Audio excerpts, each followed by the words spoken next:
All my life I watched my father love a son who never valued him, while treating me like a stranger in his own home. I was invisible. I've never received a compliment, a hug, or even a good morning without coldness. As for my brother, oh, he was the king, the pride of the family, until the day an exam revealed a truth that destroyed everything, and ironically, it was on that very day that my father saw me, for the first time. If this story has touched you in any way, leave a like and subscribe to the channel, because what happened after that was even more unexpected. All my life I was the extra in my own family. I was present in photos, at lunches, at birthdays, but always in the background, as if my existence were a convenient detail. My father Carlos never raised his voice to me, not out of kindness but out of indifference. And my mother, well, she seemed more concerned with keeping the house in order than noticing her own children.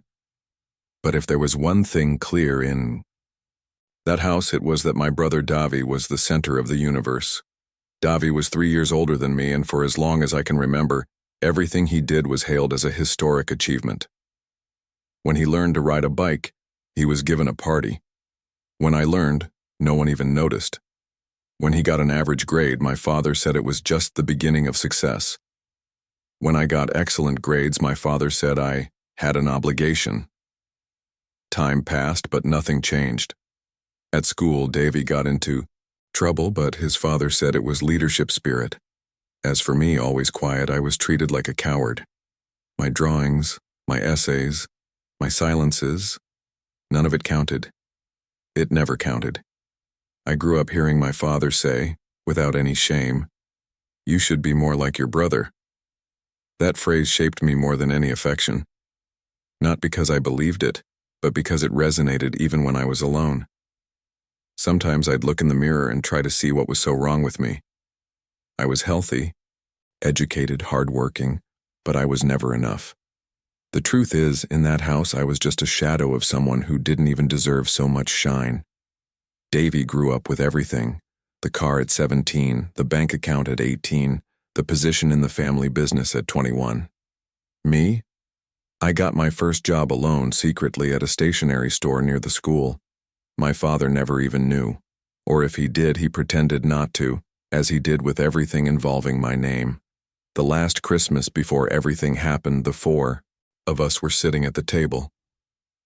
My father raised his glass and made a toast in honor of David, who represented the family's future. I was standing nearby with the same glass in my hands, waiting to hear something, any word. But the toast ended, and my name wasn't mentioned, not even by mistake. "You were always more reserved, Lucas," my mother said, as if justifying my exclusion with a slap on the back. "It doesn't even feel like part of us sometimes." I smiled. A weak smile, like someone swallowing shards of glass to keep the peace. I had learned long ago that fighting for space in that house was futile. They didn't want to see me. And me? I was tired of trying. David was arrogant, impulsive, careless with everything, except his image. He was good at keeping up appearances, and that was all my father valued. But deep down, I could see the cracks. Little lies, detours, broken promises, things no one seemed to want to see. Except me. Until one day, something no one could have predicted began to change everything. An exam, a question, a letter, and for the first time the man who treated me as invisible was forced to face me. I must have been about 5 years old when I realized there were real children, and paper children. David, the real one. Me, the blank page. The first memory I have of this was on a Sunday morning. We were in the backyard, my father playing ball with Davi, laughing loudly, encouraging. I approached with a sheet of paper in my hand. Drawing I'd done of the three of them together, holding hands. I was proud. I'd spent hours drawing it. When I showed it to my father, he barely glanced at it and said, "That's a girl thing, Lucas. Go do something useful." The paper fell from my hand. The wind took it away. I never drew anything for him again. At school things weren't much different. David was the popular type. Even though he was lazy and conceited, he was charismatic. I, on the other hand, was the quiet kid in the back row. A teacher once called home to praise my essay. My mother answered. Her response? Oh, he must have copied it from the internet. He doesn't say anything, let alone write. The next day, the essay was hanging on the school bulletin board, but no one at home mentioned it. Not a word. I ate lunch in silence as if nothing had happened. My birthday was almost a formality. A piece of cake, a hurried, happy birthday, sometimes forgotten. Davies was an event. I remember a themed party my dad threw for him when he turned 10. He hired clowns, a photography crew, and a live band. And when I asked if there would be something similar for my birthday, my dad replied, "When you are someone worthy of applause, we'll talk." I grew up being told I was the odd one out, the delicate one, the weird one in the family. I didn't like soccer. I wasn't interested in business. I didn't laugh at my uncle's sexist jokes. I was different. And in that world, different was the same as inadequate. Adolescence was a test of emotional endurance. While David got a car at 17, I was ordered to fix his. When he missed school because of social commitments, my father called it entrepreneurial vision. When I missed school because I was sick, he called it weakness. Sometimes I wondered if I was adopted, and that perhaps would bring me some relief. At least it would explain why I felt so much contempt. But whenever I brought up the subject, my mother would say, "Of course not. Unfortunately, you are our yes." Unfortunately. That word echoed inside me for years. Despite everything, I tried. I tried to get closer. I tried to belong. I made my father's coffee before work. I fetched the newspaper from the door. I organized the books on the office shelf. Small things, but full of hope. He never noticed. He never thanked. It just said, "You don't have to try so hard, Lucas. You'll never be like David." And so I grew up, carrying an absence that never left me. An absence of affection, of recognition, of identity. I was the other, the second. What was left? But what my father didn't know is that silence also carries memory. And when the truth knocks on the door, it doesn't ask permission. My father's image of David was so solid, so idealized, that he refused to see the cracks even when they were screaming before his eyes. He didn't see what everyone around him already knew. The perfect sun was beginning to crumble. It all started slowly. Little lies. Lame. Excuses. Davi would leave home saying he was going to work at the family business, but he spent hours at parties, surrounded by empty people, consuming more than he earned. Social media was always full of photos of expensive places, weekend getaways, drinks, cars, all ostentatious. My father saw it, but he denied it. He said he deserved to enjoy his youth, that he was too smart to be stuck in a rut. I watched quietly. I'd always been quiet, but it bothered me, not out of envy. I'd gotten over that years ago, but out of fear. Fear of seeing my father's company crumble at the hands of someone who only knew how to spend. One night I overheard David on the phone. He was in his home office, talking loudly and in an agitated voice. "If he finds out I withdrew money from the company account, I'm screwed. But relax. He never reads the reports." At that moment, my heart stopped. I waited for him to leave, then went into the office and checked the paperwork. It was all there. Altered. Statements. Forged signatures, suspicious transactions. My brother was embezzling money from his own family, from the company my father had spent a lifetime building. The next day, I plucked up the courage to go talk to him. Not Davy. My father. I remember every second of that conversation.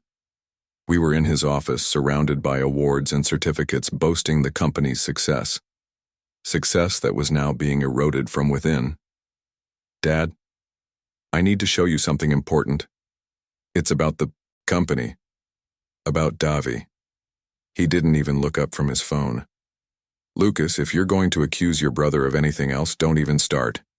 Enough of this bickering." I showed him the papers anyway. The evidence was there, clear, irrefutable. He took it, skimmed it, and laughed. "You're distorting the facts. Davi is my right-hand man. He has access to everything, and of course he manages accounts. Dad, he's lying to you. He's stealing. You're jealous. You always have been. If you want attention, find another way." At that moment I understood. It didn't matter what I said. I could have footage, a recorded confession, even a signed complaint. Nothing would change the fact that, in his mind, Davy was untouchable. I left the office in silence, but inside me something shifted. There was no more hope. Only the certainty that this truth sooner or later would explode, and take with it everything my father believed to be solid. In the following weeks, Davy grew bolder. He bought a new car. He said it was a gift from a client. He traveled abroad with a group of businessmen no one knew. He returned with broken stories, red eyes, and an arrogant smile. My father remained blind. He said it was networking, that this is how great men grew up. And me? I continued watching, in silence, as always.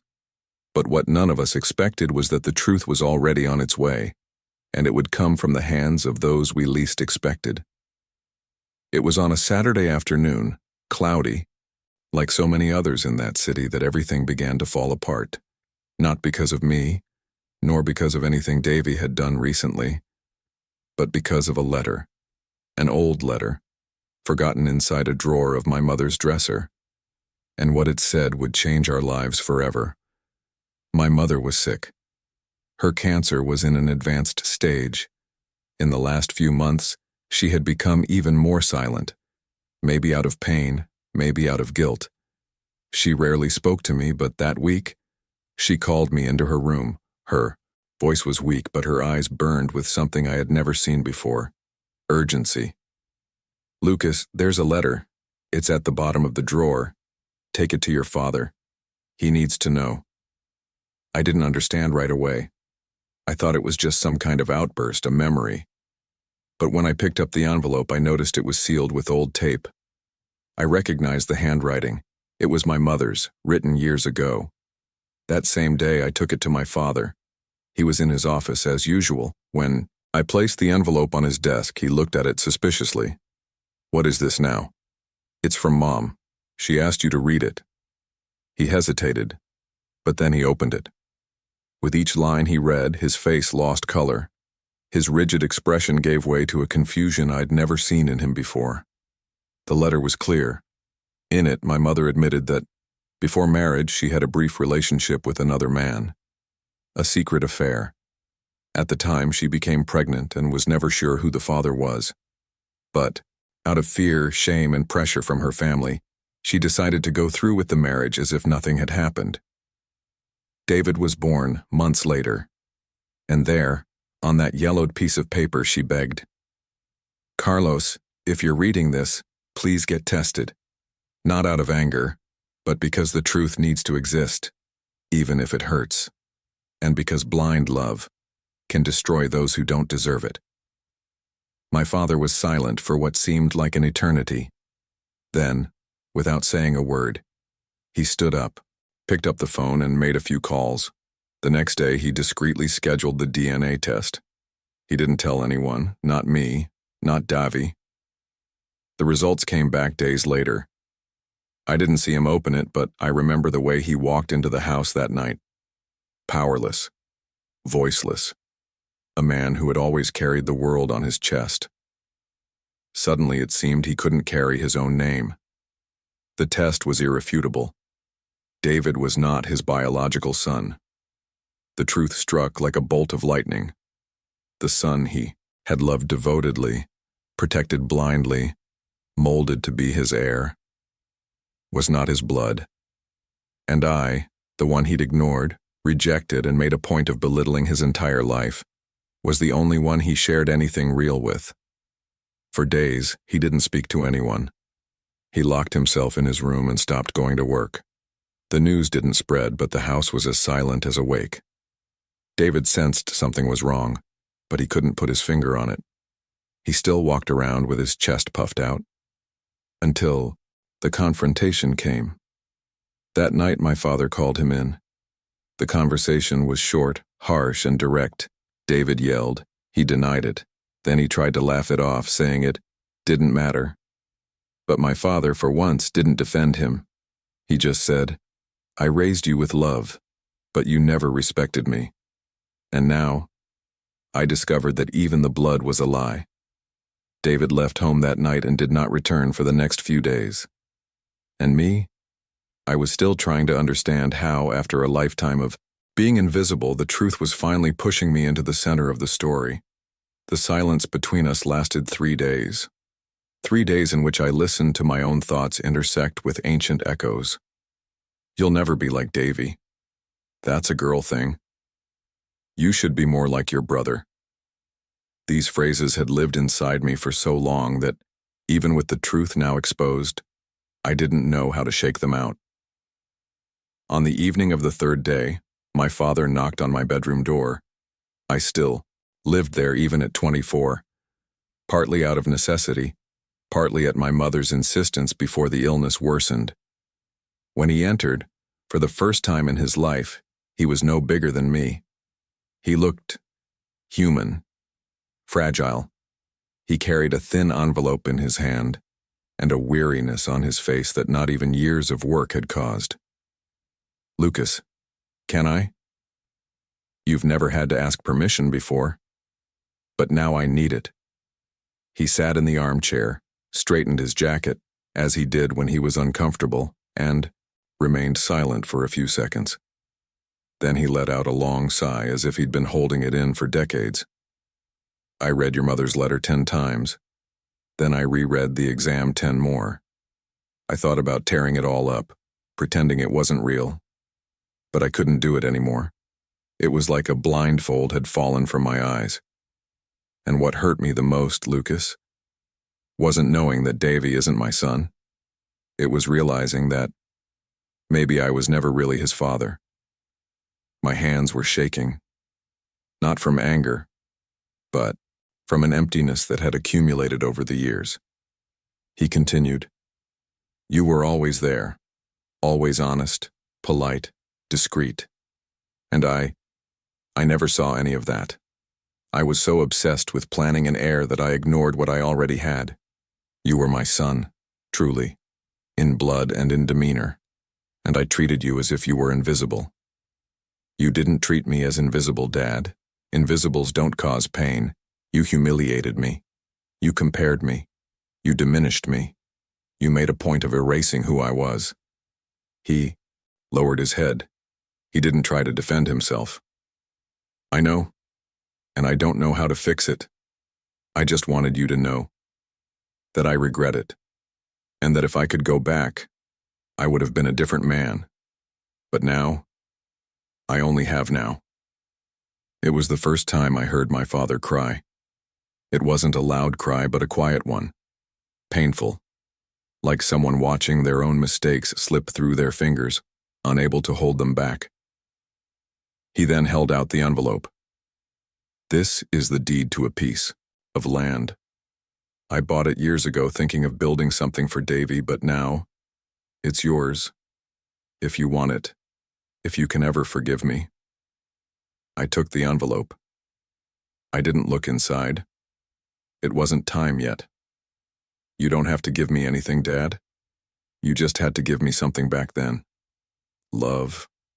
A little love would have been enough." He nodded, without insisting.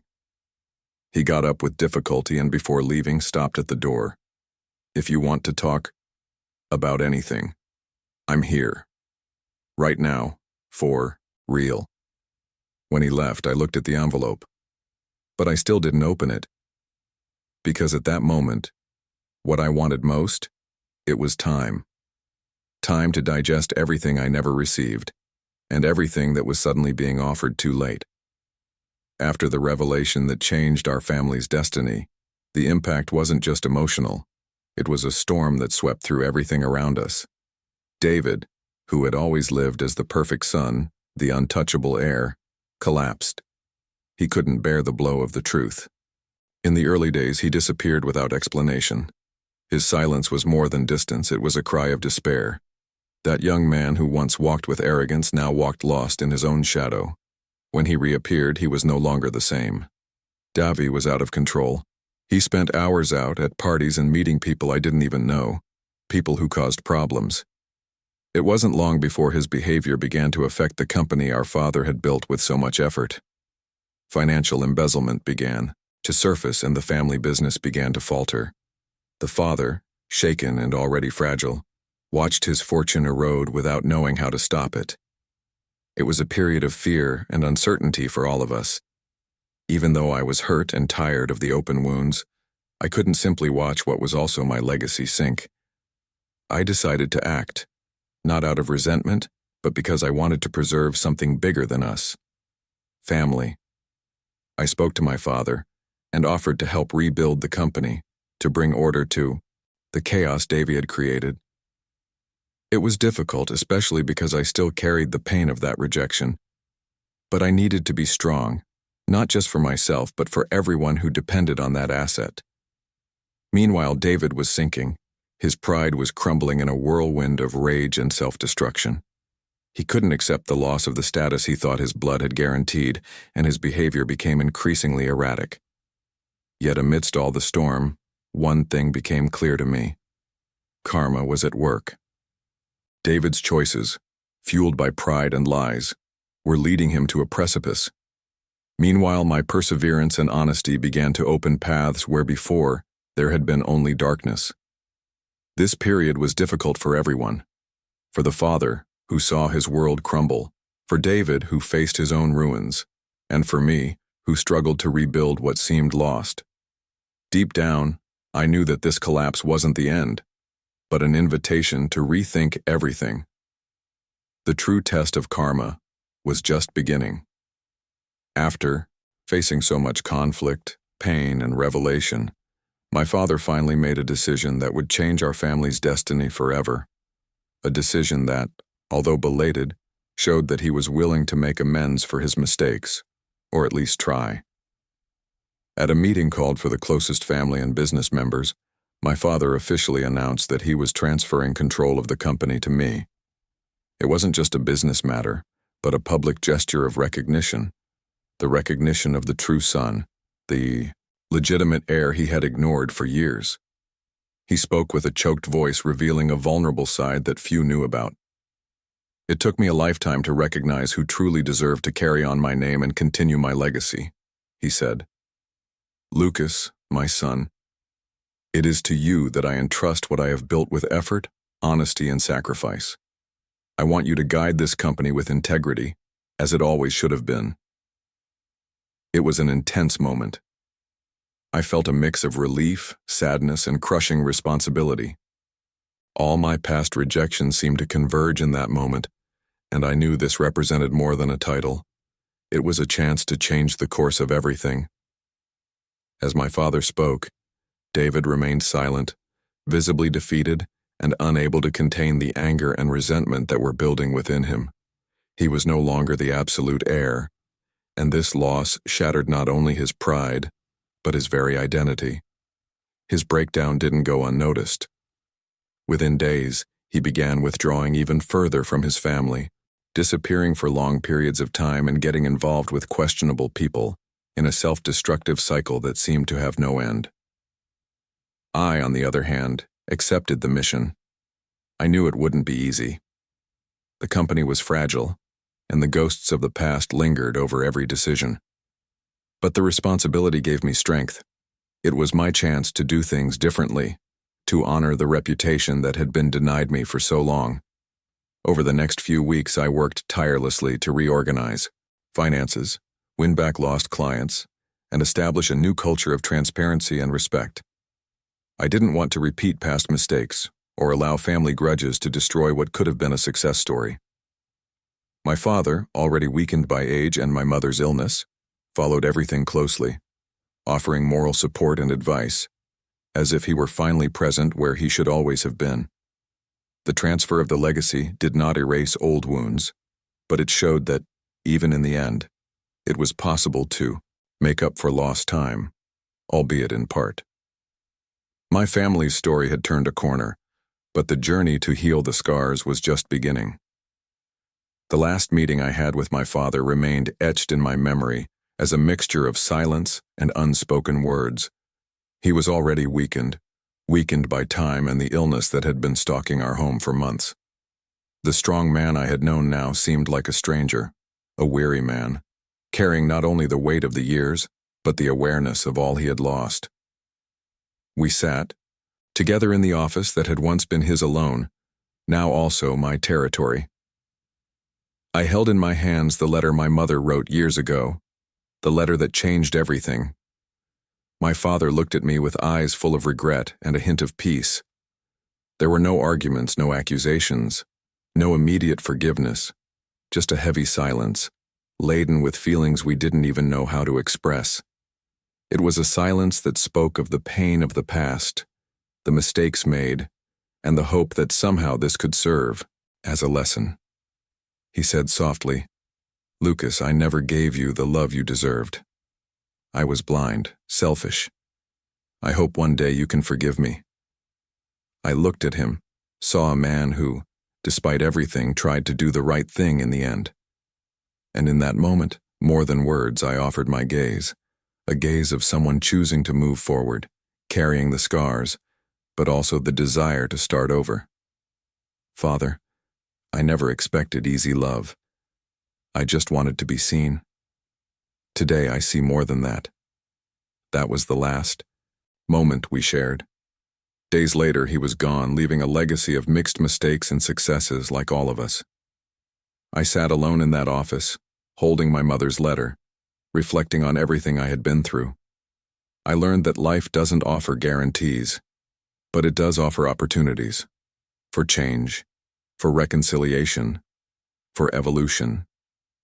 That karma is not only ruthless justice, but also an opportunity for redemption. And that, in the end, true love isn't given, it's earned, even if it takes a lifetime. The silence of that house, once so heavy and cruel, was now an invitation to begin again, to build something new with your own hands and an open heart. Because in the end, we are all human, flawed, complex, but capable of learning. And that is the biggest lesson this story taught me.